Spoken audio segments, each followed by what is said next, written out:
The first most important part is your health, your safety, and that you feel taken care of medically. And from there, we can collect the evidence if you want it, and that's all driven by the patient as long as they can consent to that. So 18 to 70 is about that age range, and of mental capacity to make the decision, yes, I can consent to this medical procedure. Following being cleared by the ER physician and the ER staff that you are medically okay and there's no major injuries or concerns that you have, then we would go over, if you do want a kit, what that looks like and what your options are. And if you do want to report to law enforcement, I will actually bring the detective from the jurisdiction of where the crime was committed, and we will talk about that here, and so you'll actually meet the detective here.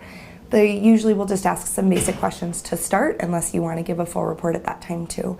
If you do a law enforcement report, you're meeting everybody in this room, so when you walk out of those hospital doors, you've met everybody you have to meet, and the hardest part is over, that you've come forward, that you've met everybody. It's not easy from there, but at least the biggest step is all taken right here in these doors. And I also like to bring in an advocate from Advocates of Rock County.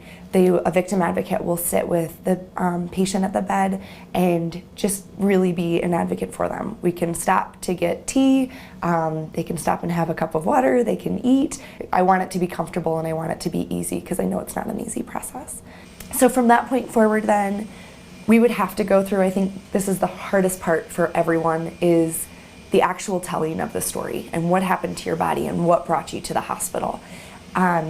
It's very tedious because especially I have to write word for word what your story is and what you're saying.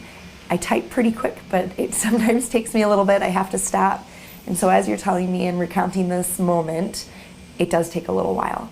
I love having a victim advocate in the room at that time too, because that's somebody you actually get to talk to, versus here I am sitting at the foot of the bed looking at my laptop typing, where I do believe in eye contact and I am listening, but it's just so that I can get your story the way that you're saying it.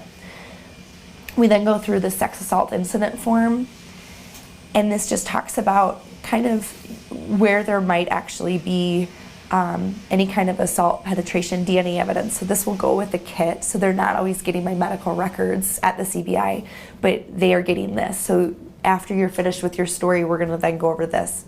Some of this you've already told me, but I just need it in very clear language.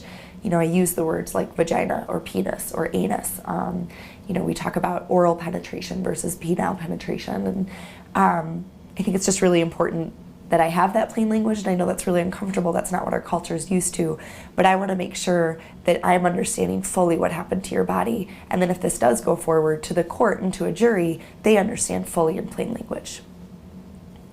But I also think with the neurobiology of trauma, there's not a portion of our brain that actually really processes trauma, and there's no real memory there. So it's not this linear thought. It kind of comes you know, in little spurts and kind of little chunks, and you go, oh wait, but actually, and there's kind of this rewinding, okay, now I remember this piece as we're talking about this.